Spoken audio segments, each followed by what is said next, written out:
মাজত কোনো পাৰ্থক্য নাথাকে। গতিকে এইখিনি অনুভৱে মই ব্যক্ত কৰিছোঁ আপোনালোকৰ আগত। আপোনালোকে স্বনামধন্য একবিজন ব্যক্তি আৰু সদৌ অসম কবি সন্মিলন আগবঢ়াই লৈ যাবৰ কাৰণে আৰু সদৌ অসম কবি সন্মিলন শক্তিশালী কৰিবৰ কাৰণে আপোনালোক প্ৰত্যেকৰ আন্তৰিক সহযোগিতা লাগিব। নহ'লে সদৌ অসম কবি সন্মিলন আজি ৩৭টা বছৰ কেৱল কবিতাৰ মাজেদি মানুহৰ মুক্তিৰ সপোন দেখুৱাব পাৰিছে কোনে? সদৌ অসম কবি সন্মিলনে। কবিতাৰ যোগেদি মানুহক সাহস দিব পাৰিছে কোনে? সদৌ অসম কবি সন্মিলনে। বানপীড়িতসকলৰ মাজত প্ৰায় 10,000 পৰিয়ালৰ যেতিয়া বানত ডুবি আছিল তেনে কাৰ কোনে থিয় হ'ব পাৰিছে? সদৌ অসম কবি সন্মিলন সতীৰ্থসকলে গৈ বানত জুৰুলা হোৱা 10,000 পৰিয়ালক আমি এমুঠি চাউল দিবৰ কাৰণে সক্ষম হৈছোঁ কোনে? সদৌ অসম কবি সন্মিলনে। গতিকে আমাৰ ৰাম গগৈকে প্ৰমুখ্য কৰি আনন্দ দত্তকে প্ৰমুখ্য কৰি যিসকল স্বনামধন্য ব্যক্তি আমাক বাট দেখুৱাই গৈছে এই বাটকে আমি বাট বুলি আছোঁ আৰু এই বাটেৰে আমি আগবাঢ়ি গৈ আছোঁ।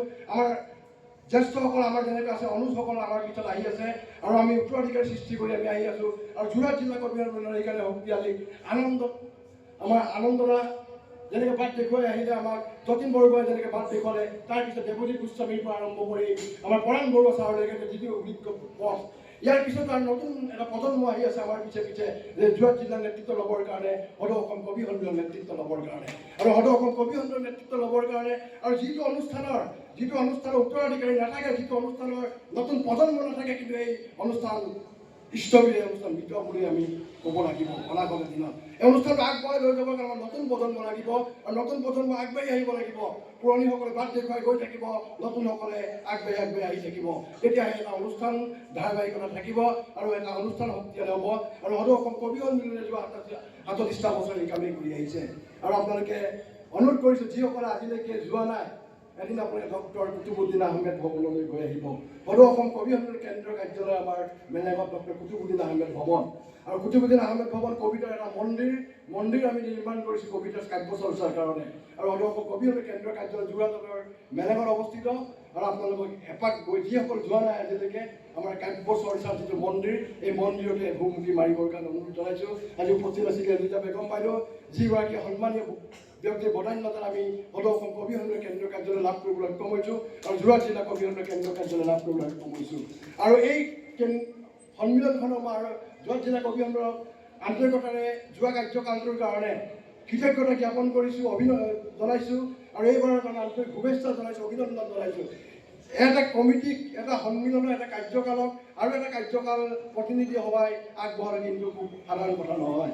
প্ৰতিনিধি সভাৰ অগাধ বিশ্বাস থকাৰ বাবে আকৌ পুনৰবাৰ এটা কাৰ্যকালৰ কাৰণে এই কমিটিকেই নিৰ্বাচিত কৰিছে। গতিকে মই আন্তৰিকতাৰে অভিনন্দন জনাইছোঁ আৰু এই কমিটিখন খুব শক্তিশালী এটা কমিটি আৰু সদৌ অসম কবি সন্মিলনৰ কেন্দ্ৰীয় কাৰ্যালয় যে যোৰহাটত নিৰ্মাণ হৈছে তাৰ কাৰণে যোৰহাট জিলা কবি সন্মিলনৰো গুৰুত্বপূৰ্ণ ভূমিকা আছে আৰু যোৰহাট জিলা কবি সন্মিলনৰ কাৰ্যালয় নিৰ্মাণ হৈছে। যোৰহাট কবি সন্মিলনৰ যোৱা ৩৭টা বছৰ কাৰ্যালয় নাছিলে, সদৌ অসম কবি সন্মিলনৰ যোৱা ৩৭টা বছৰ কাৰ্যালয় নাছিলে, কিন্তু এই কাৰ্য নিৰ্বাহকতে আমাৰ দুয়োটা অনুষ্ঠানৰে কাৰ্যালয় নিৰ্মাণ হৈছে মেনেগত ডক্টৰ কুতুবুদ্দিন আহমেদ ভৱন। গতিকে আপোনালোকে তালৈ গম পাইছে আমাৰ কেন্দ্ৰীয় জাতীয় পুথিভঁৰাল হৈছে, ৰাম গগৈ গৱেষণা কেন্দ্ৰ আমাৰ তাত হ'ব। গতিকে এটা কবিতাক আমি আগবঢ়াই লৈ যাবৰ কাৰণে কেৱল মাত্ৰ আমি কাব্য চৰ্চাৰ যোগেদি নহ'ব, আমি কাব্য চৰ্চাৰ যোগেদি আমি মানুহৰ মুক্তিৰ সপোন কেনেকৈ দেখিব পাৰোঁ, মুক্তিৰ মংগল কামনা কেনেকৈ এই কাম কৰিব লাগিব। গতিকে পুনৰবাৰ সকলোৱে আন্তৰিক কৃতজ্ঞতা আৰু শুভকামনা জনাইছোঁ আৰু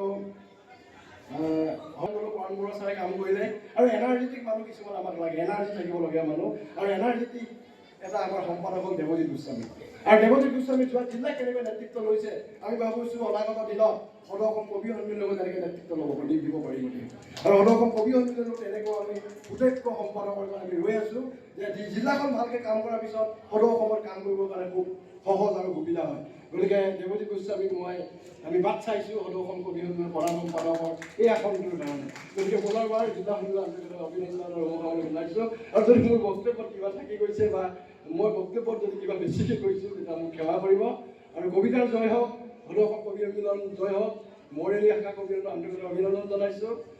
জয় জিলাক অভিনন্দন, ধন্যবাদ।